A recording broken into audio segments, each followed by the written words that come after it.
उपयुक्त एल्कीन से 1 phenyl ethanol को कैसे प्राप्त करेंगे? प्यारे बच्चों, हमें एल्कीन से 1 फेनिल एथेनॉल को बनाना है। तो फिर हमारे पास कौन सी एल्कीन होगी कि जिसके द्वारा हम 1 फेनिल एथेनॉल को बना सकेंगे? तो इस बात का पता हमें चलेगा हमारे प्रोडक्ट से। भाई ये हमारा कौन है? अभिकारक है, रिएक्टेंट है, और ये क्या है? हमारा प्रोडक्ट। तो हम इसके द्वारा पहचान लेंगे कि हमें कौन सी एल्कीन चाहिए। तो सर कैसे पहचानेंगे? आइए मैं आपको समझाता हूं। प्यारे बच्चों, ये लिखा है फेनिल। भाई फेनिल किसे कहते हैं? इस तरह से आप बेंजीन रिंग बनाएं, ऐसे ऐसे ऐसे, सही है। Double bond, single bond, double bond, single bond, double bond, सही। चाहे ऐसे दिखा दो या प्यारे बच्चों इन विस्थापनीय इलेक्ट्रॉन को आप ऐसे भी दिखा सकते हो। बात समझ में आ गई? अच्छा सर, इतनी इसे हम कहेंगे फेनिल। क्या कहेंगे इसको? फेनिल कहते हैं। अब देखो आगे लिखा है एथेनॉल। इधर आओ, क्या लिखा है प्यारे बच्चों? एथेनॉल। इंग्लिश में लिख दूं? एथेनॉल। देखो इस एच से पता चलता है कि यहां पर 2 कार्बन है, सही। और एन, ये लिखा ना एन, इस एन से पता चलता है कि इन कार्बन के मध्य सिंगल बंध है। भाई एथ होता ना, मैथ, एथ, प्रोप, वर्ड रूट पढ़िए ना, पढ़िए आईयूपीएससी में, बस उसी के अकॉर्डिंग है। एथ से पता चला कि इसमें 2 कार्बन है, और यहां पर लिखा हुआ देखो एन, इस एन से पता चला कि इसमें जो है कार्बन कार्बन सिंगल बॉन्ड है। बस इसे उठाओ और यहां पर लिखो। इतनी बात समझ में आ गई? सही है सर। अब देखो यहां पर आ रहा है ओल, और ओल किसके लिए आता है? Sir alcohol. जब हम एल्कोहल का आईयूपीएसी नेम लिखते हैं तो उसमें हम ओल लगाते हैं। क्या लगाते हैं? ओल लगाते हैं, क्योंकि उसमें क्रियात्मक समूह क्या होता है भाई? उसमें क्रियात्मक समूह होता है OH, और OH के लिए हम क्या लगाते हैं? ओल लगाते हैं। और जिसमें क्रियात्मक समूह OH होता है एलिफेटिक यौगिकों में, उसे हम एल्कोहल कहते हैं। तो इसका मतलब यहां पर OH ग्रुप होगा। अब ये कौन से कार्बन पर होगा भाई? एक कार्बन आपका ये है और एक कार्बन ये है, तो इसका पता चलेगा। देखो यहां से ये लिखा 1, तो पहला कार्बन। अब देखो यहां पर प्यारे बच्चों, नन्हे मुन्ने बच्चों, ये पहला कार्बन है और ये दूसरा है। पहले कार्बन पर क्या लगा हुआ है? ये सब्स्टिट्यूएंट, इसे कहते हैं फेनिल। तो इसका मतलब जो OH है प्यारे बच्चों, वो इस वाले कार्बन पर है, पहले वाले कार्बन पर है। तो यहां पर लगा देंगे हम OH। अब कार्बन की वैलेंसी कितनी होती है? 4 होती है।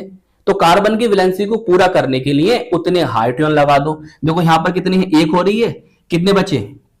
3 बची, तो बस यहां पर 3 हाइड्रोजन लगा दो। अब देखो 1 2 3, 1 बची, तो यहां पर 1 हाइड्रोजन लगा दो, सही। चाहे ऐसा लगा दो हाइड्रोजन, चाहे तो चाहो तो लो भैया, सही करके लिखना चाह रहे हो तो ऐसे लिख देते हैं, ऐसे, सही प्यारे बच्चों। तो चाहे तुम इसके स्थान पर ये बना सकते हो। और एक बात और बताऊं, आप इसके स्थान पर C6H5 भी लिख सकते हैं। चलिए मैं से अब इसका नाम आप नीचे लिख देंगे 1 फेनिल, चाहे हिंदी में लिख दो चाहे अंग्रेजी में, आपकी मर्जी। 1 फेनिल या 1 फिनाइल एथेनॉल, सही है। अब सर हमें इससे कैसा पता चलेगा कि एल्कीन क्या लेनी है? नन्हे मुन्ने बच्चों, टेंशन बिल्कुल नहीं लेना। देखो भाई एल्कीन क्या होती है कि जिसमें कार्बन कार्बन के मध्य डबल बॉन्ड होता है। तो अब हमें करना क्या है? देखो हमें ये करना है प्यारे बच्चों, यहां से H ले लो और यहां से OH। मैं आपको समझाने के लिए बता रहा हूं, दिल पे मत लेना। तो यहां से H2O निकल गया, नहीं निकल गया? अब बताओ क्या बचा आपके पास? सर जब आपने ऐसा करा, ऐसा कैसा? Double bond single bond, double bond single bond, double bond, यहां से OH ले लिया और यहां से H निकाल दिया, मतलब यहां पर बचा CH2, और कार्बन की संयुक्ता पूरी करने के लिए यहां पर आ गया डबल बॉन्ड। तो ये होगी आपकी एल्कीन, और इस एल्कीन से 1 फेनिल एथेनॉल बनेगा। लेकिन हम इसकी क्रिया किससे कराएंगे वो भी आपको समझाऊंगा, टेंशन नहीं लेना। पहले समझ लो ये है कौन। इसे हम कहते हैं स्टाइरीन, सही है, स्टाइरीन कह सकते हो। देखो इसे हम कहते हैं वेनिल या विनाइल, जैसा पढ़ना चाहो, विनाइल। और ये कौन? बेंजीन, विनाइल बेंजीन भी आप इसे बोल सकते हो। देखो प्यारे बच्चों, इसे आप बोल रहे हो फेनिल, तो इसे आप फेनिल एथीन भी बोल सकते हो, या फेनिल एथिलीन, या फेनिल इथाइलीन भी आप पढ़ सकते हो, सही है। तो मैंने आपको ये नाम बताया। अब इससे सर ये कैसे बनेगा, भाई तुमने क्या निकाला है सर, जल निकाला नहीं, तो यहां पर जल का ही क्रिया करा दो, मतलब यहां पर करा दो जल योजन, बोले तो हाइड्रेशन। लेकिन ये क्रिया ऐसे नहीं होगी, यहां पर आपको तनु सल्फ्यूरिक अम्ल की उपस्थिति को रखना होगा।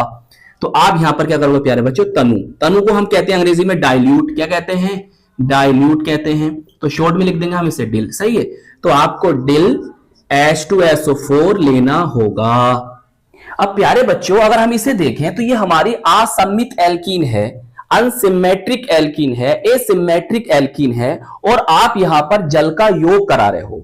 जब भी आपके पास असम्मित एल्कीन हो और आप जल का योग कराओगे तो यहां पर एक रूल लगता है, एक नियम लगता है, जिसे हम कहते हैं मार्कोवनिकोव रूल। क्या कहते हैं, मार्कोवनिकोव रूल। तो बस कैसे करेंगे सर, देखो मैं आपको समझाता हूं प्यारे बच्चे। ये जल है, इसको आप HOH लिख सकते हैं, इसे तोड़ो, ये पॉजिटिव बना नेगेटिव बना, देखो सुन ध्यान से।